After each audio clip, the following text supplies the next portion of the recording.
अखंडमंडलाकारं व्याप्तं येन चराचरं तत्पदं दर्शितं येन तस्मै श्री गुरुवे नमः। अज्ञानान्धस्य लोकस्य ज्ञानाञ्जनशलाकया चक्षुरुन्मीलितं येन तस्मै श्री गुरुवे नमः। अध्यात्म विश्व विज्ञान यूट्यूब चैनल पर आप सभी का हार्दिक स्वागत समादर करते हैं। मित्रों, श्री मायानंद जी चैतन्य इन्होंने हमें इस विश्व को जानने की और अपने सहित इस विश्व के साथ मिलान करने की एक योग युक्ति प्रदान की है, जिसे हम सर्वांग योग के नाम से जानते हैं। अब तक हमने क्षर जो अष्टधा है, अक्षर जो निराकार सर्वत्र ओतप्रोत और जिसे कहते हैं कि नित्य स्थायी अजन्मा, वो प्रियत्व, इसका हमने अनुभव लिया। इसके अनंतर हमने ये भी देखा कि 3 गुण होते हैं और 3 गुण 5 तत्वों के क्रियाओं को चालना देते हैं, गति देते हैं। ये 2 भूमिकाएं हैं। एक को क्षर कहते हैं क्योंकि वो सदैव बदलती रहती है, और एक को अक्षर कहा है क्योंकि वो बदलते हुए में भी है ही। अब इसका एक उदाहरण भी देखें और फिर 7वें अध्याय को प्रारंभ करें। जैसे ये डल्ला है, ये ढेला है शक्कर का, इसको हमने ऐसे ही रख दिया, ये कितने दिन तक रहेगा? पहली बात तो चींटियाँ खा जाएगी, दूसरा है इसका क्षरण होगा, यानी इसका पाउडर होना शुरू होगा। तो पाउडर भी कब तक रहेगा? कुछ काल तक रहेगा। उसके बाद में इसका धीरे धीरे मिट्टी हो जाएगा ये, यानी जिसे कहते हैं कि और यानी उसका रूपांतरण जो है, रंग बदल जाएगा, रूप बदल जाएगा, शब्द स्पर्श सब बदल जाएंगे। इसके बदलते हुए में भी वो मिठास है ही, यानी आकार बदलते हैं, रंग रूप ये सब बदलता है, लेकिन वो जो मिठास है वो नहीं बदलती। तो ये जो सतत रूपांतरण हो रहा है, इसे क्षर भाव कहते हैं। और इसी क्षर भाव में, उसी में जो बैठी हैगी अस्थि भांति प्रियत्व से, बदलने वाले आकार में भी जो मिठास है वो बनी ही रहती है, वो समाप्त होती ही नहीं। जैसे एक और उदाहरण देखें कि ये कागज़ है, ये कागज़ है। अब ये कागज़ हमने फाड़ दिया तो क्या हुआ? अब वो पढ़ने के काम में नहीं आया, लेकिन कहीं अग्नि प्रज्वलित करने के काम में तो आ ही गया, यानी उसमें प्रियत्व है। फिर वो राख बना तो भी उसका प्रियत्व नष्ट नहीं हुआ, वो किसी और काम में आ गया, यानी स्थितियाँ बदल गई, पदार्थ के रूप रंग शब्द स्पर्श ये सब बदल गए, लेकिन वो मिठास नहीं बदली, वो कायम ही रही। और वो जितने भी आकार बदले, उन सभी आकारों में व्याप्त दृष्टिगत होती है, दिखती है। इसलिए उसे क्या कहा है? स्थायी अक्षर कहा है। ये 2 भूमिकाएं हैं, और क्षर और अक्षर ये दोनों अलग अलग है, ऐसा मानकर ही सांप्रदायिकता, पंथीयता और अनेक प्रकार की विचारधाराओं का संघर्ष इस विश्व में सतत जारी ही है। और इन दोनों भूमिकाओं का लय तीसरी भूमिका में नाम इस भाव में लय कर देते हैं। यही सद्गुरु की सबसे परमोच्च इस मानवता को दी हुई एक बख्शीश है, एक उपहार है। और ऐसी अद्भुत योग युक्ति का हम यहाँ अभ्यास कर रहे हैं। आइए सर्वांग योग के 7वें अध्याय में प्रवेश करें। नाम है उसके आगे, किसके आगे?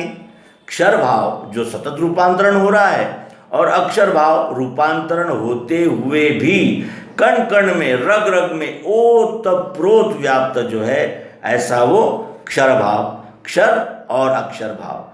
तो क्षर भाव जो है वो रूपांतरण होने वाला, अक्षर भाव जो स्थायी भाव है उसका। इन दोनों के आगे नाम है, उसके आगे जान के बुद्धि जहाँ लय को प्राप्त होती, वही सद्रूप जानना। वही है अपना रूप पुरुषोत्तम भाव से। महिमा सद्गुरु की ये निज बोधार्थ है कही। अष्टांग अक्षर साकार नहीं रूप मिठास में, ये दोनों भावना छोड़ो अकेला नाम ही रहा। वही शक्कर ये नाम पुरुषोत्तम भाव है, क्षर अक्षर दोनों की नहीं है भावना वहाँ। दृश्य साकार वही है निराकार भी वही। दोनों का धाम भी है वो, उसको सर्व है कहा। एक ही वस्तु में जानो कल्पित भाव तीन ये, निज रूप लखाने को वेदों में कल्पना किए। बुद्धि में स्थित होवे ये मैं ही संपूर्ण विश्व हूँ। अकंप धारणा बैठे गया द्वैत समाधि सो। समाधि की अवस्था ये अखंड रहने लगे। अनन्यता मिली उसको वेदों का सार भी मिला। ये सर्वांग योग का 7वां अध्याय है और इस अध्याय का नाम है पुरुषोत्तम योग। क्षर पुरुष ये कनिष्ठ पुरुष, अक्षर पुरुष ये मध्यम पुरुष और नाम ये पुरुषोत्तम है। दोनों भावनाओं का लय स्थान यही नाम है। अब इस नाम को हम व्यवहार में जाने। ये जो दिख रहा है 3.5 हाथ का, ये क्या है? ये सतत रूपांतरण होने वाला अक्षर भाव है। और अक्षर क्या है? वो जो इस ढांचे में जो गुण है वो अक्षर है। और ये दोनों क्या अलग अलग है? स्वानंद कहते ही ये रूप भी आ जाता है और वो गुण भी आ जाता है। रूप प्लस गुण इज इक्वल टू नाम। नाम में रूप का भी समावेश है, गुण का भी समावेश है। साकार भी वही है, निराकार भी वही है, दोनों का धाम भी है वो, उसको सर्व है कहा। तो आइए क्रमशः जाने। नाम है उसके आगे जान के बुद्धि ही जहाँ। बुद्धि ही जहाँ यानी नाम इस भाव को जानकर बुद्धि लय को प्राप्त करती है। लय को प्राप्त होती वही सद्रूप जानना। नाम है उसके आगे, क्षर भाव और अक्षर भाव इन दोनों का लय जहाँ होता है वो नाम है। नाम है उसके आगे यानी इन दोनों भावों के आगे, यानी दोनों भावों का लय करने वाला ये तीसरा भाव नाम है।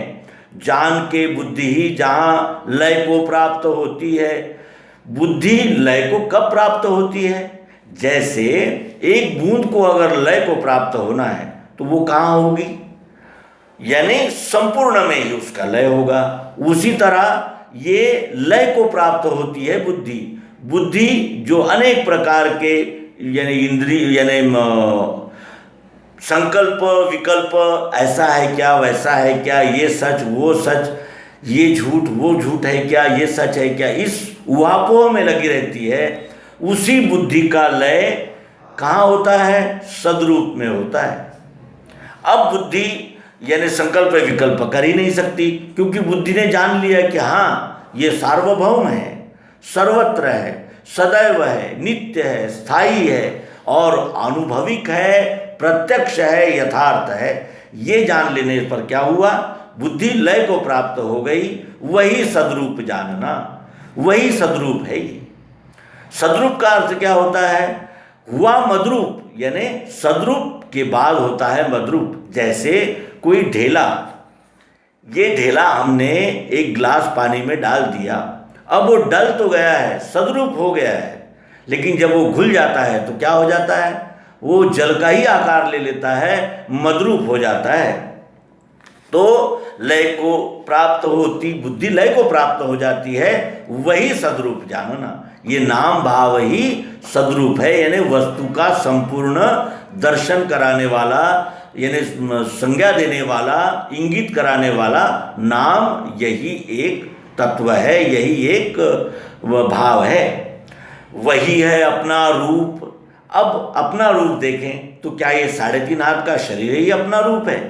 क्या इस शरीर में जो गुण है वो गुण ही अपना स्वरूप है?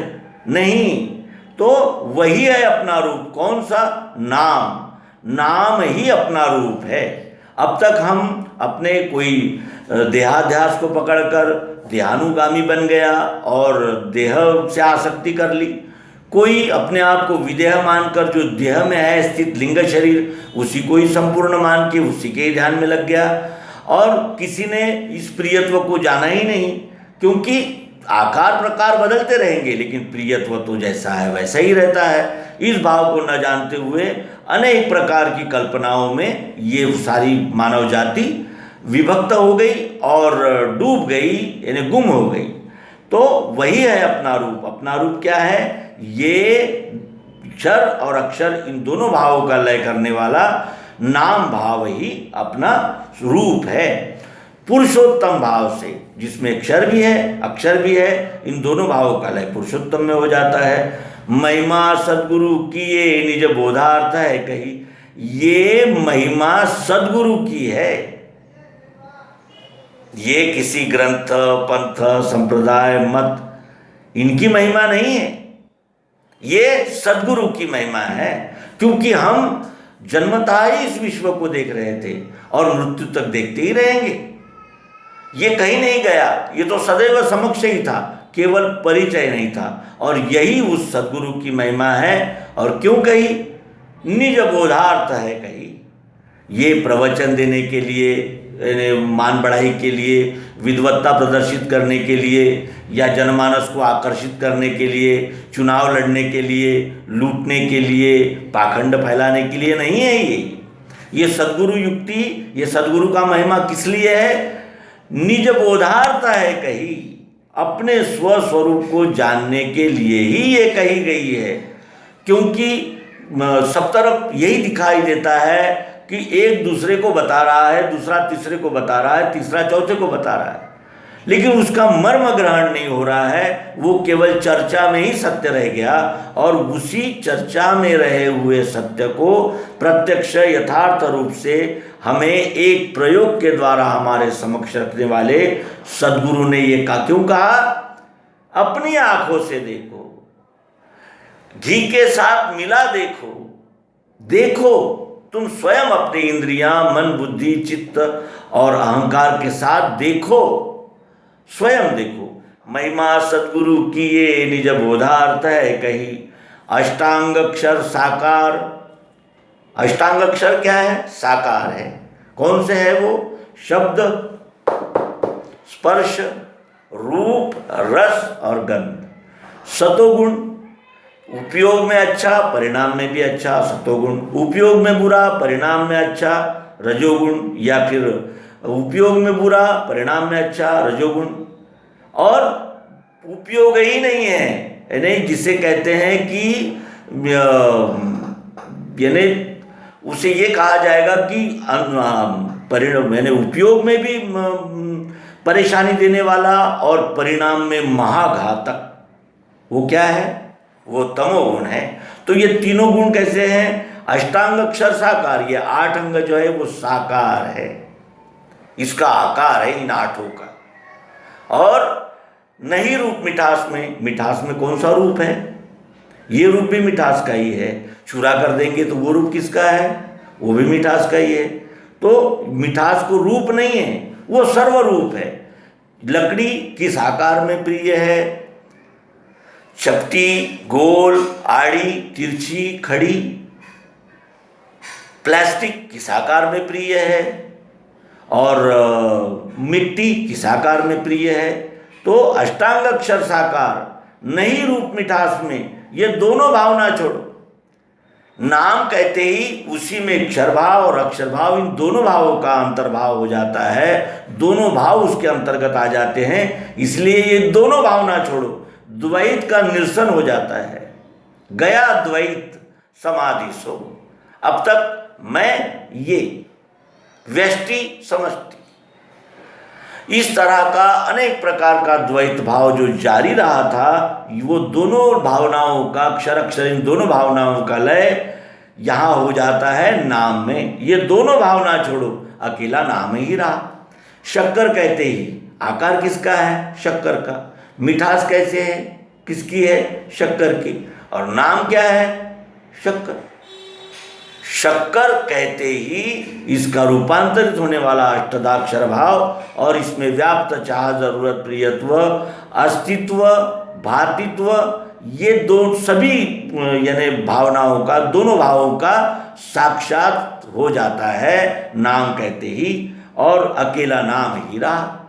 हम कहीं भी जाएंगे तो क्या कहेंगे? सफ़ेद सफ़ेद दे दो भी नहीं कह सकते, या मीठा मीठा दे दो ये भी नहीं कह सकते। नाम कहते ही वो सफ़ेद भी देगा और वो पदार्थ मीठा भी होगा। तो वही शक्कर, ये नाम पुरुषोत्तम भाव है। क्षर अक्षर दोनों की नहीं है भावना वहाँ। अब क्षर और अक्षर ये दोनों भावनाएं थी, स्वभाव से कल्पना की थी सद्गुरु जी ने, स्वभाव से कल्पना करके जानने के लिए कल्पना की थी। तो ये दोनों भाव तो विलय हो गए नाम में, ये दोनों भाव ना छोड़ो, अकेला नाम ही रहा। दृश्य साकार वो ही है। अब दृश्य साकार क्या है?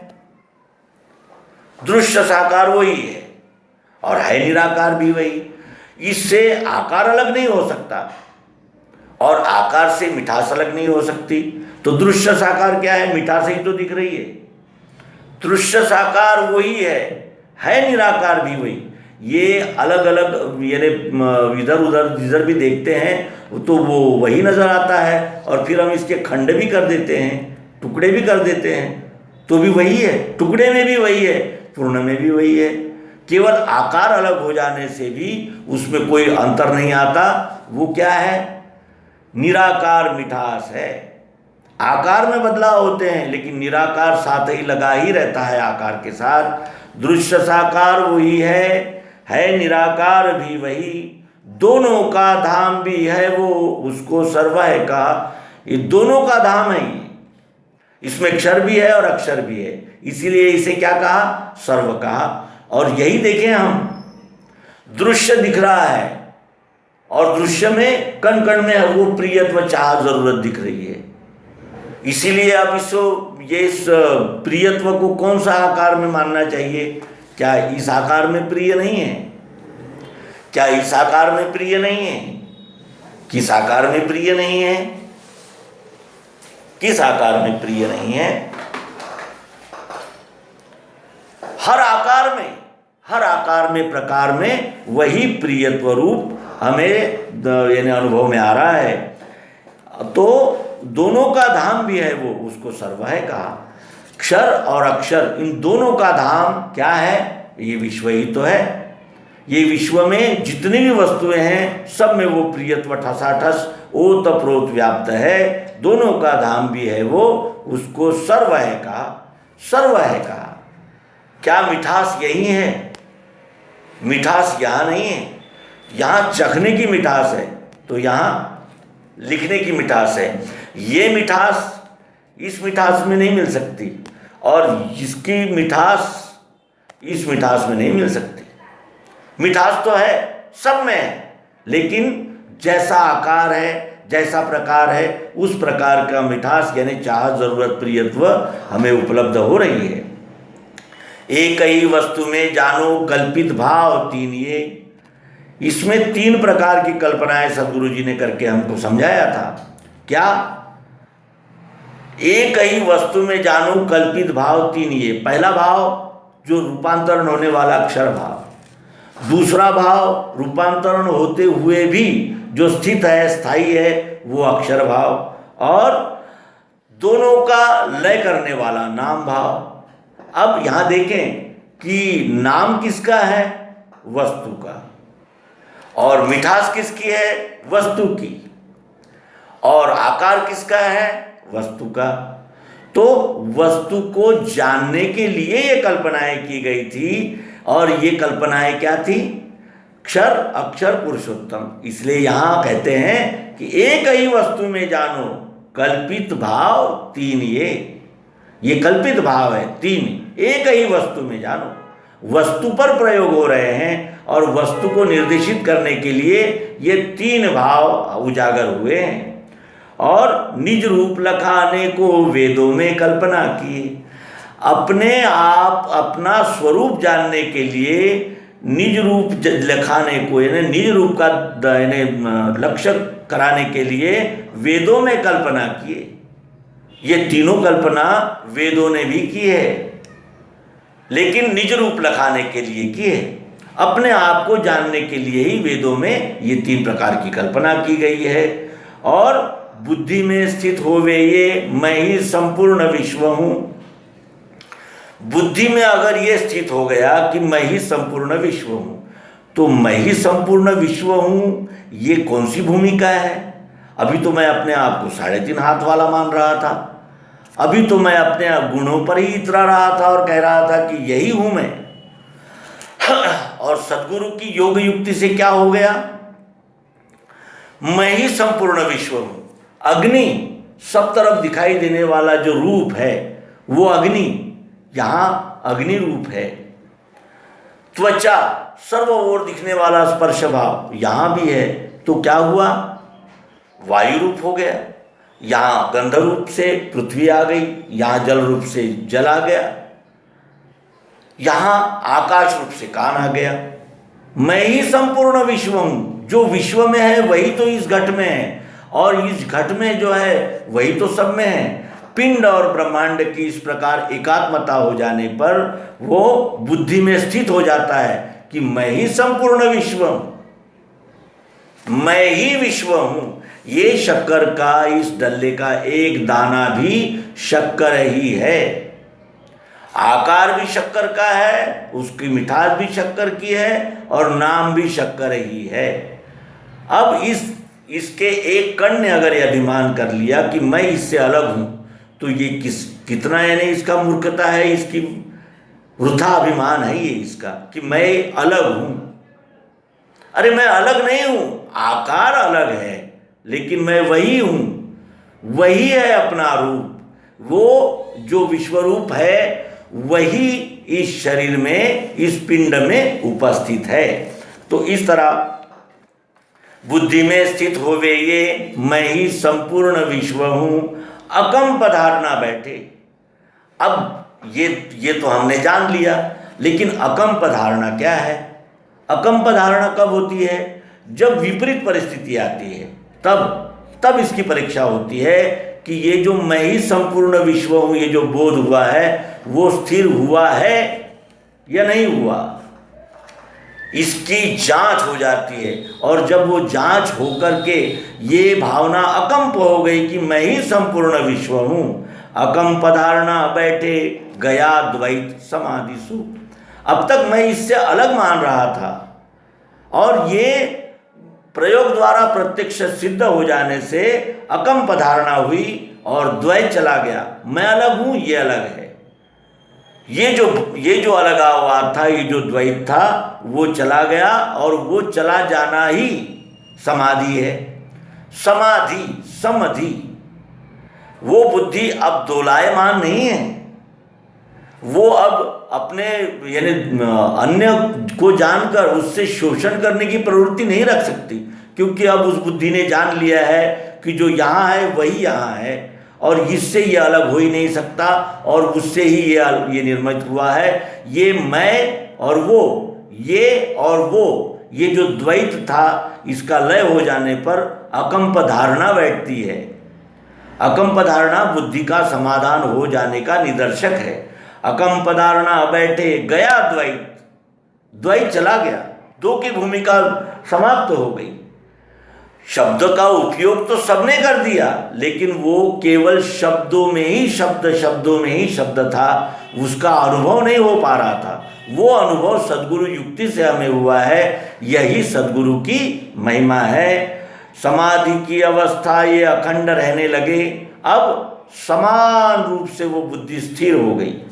और ये समाधि की अवस्था यानी ये समत्व भाव जब तक यानी संपूर्ण विश्व में हमें यानी दृष्टिगत होता है, अनुभव में आता है, समाधि की अवस्था ये अखंड रहने लगी। चलते उठते बैठते व्यवहार करते बोलते चालते हर जगह अगर यही भूमिका और यही यानी बुद्धि की समत्व अवस्था अगर रहेगी तो अनन्यता मिली उसको, वेदों का सार भी मिला। वो अनन्य हो गया, वो विश्वरूप हो गया। अन्य न, जो अन्य नहीं है, मैं ही हूँ, मैं ही हूँ, मेरे बगैर कुछ भी नहीं है। केवल वो मैं ये शुद्र आकार में आ जाने से अपने आप को अलग मान रहा था, जो सद्गुरु युक्ति प्राप्त होते ही उसका विलय विश्व रूप में हो गया। उसे पता हो गया कि ये क्षुद्र अहंकार केवल ढकोसला है, ये जब तक आकार है तब तक इसका ये मैं ये क्षुद्र अहंकार है, अन्यथा वही है, वही से उत्पत्ति है, वही से स्थिति, वही उसी में स्थिति है और उसी में लय है। ये वो संपूर्णतया जानकर फिर अनन्यता मिली उसको अनन्यता मिल गई। वो अपने इस वस्तु के कण को अपने स्वरूप शक्कर हूँ ये जानकर फिर उसे अनन्यता प्राप्त हो गई है। वो अब जान गया कि मैं अन्य नहीं हूँ, अनन्यता मिली उसको। वेदों का सार भी मिला। वेदों का सार क्या है? वेदों का सार है सर्वम खल्विदम ब्रह्म, ये सब ब्रह्म ही है, ये सब ब्रह्म है। और ये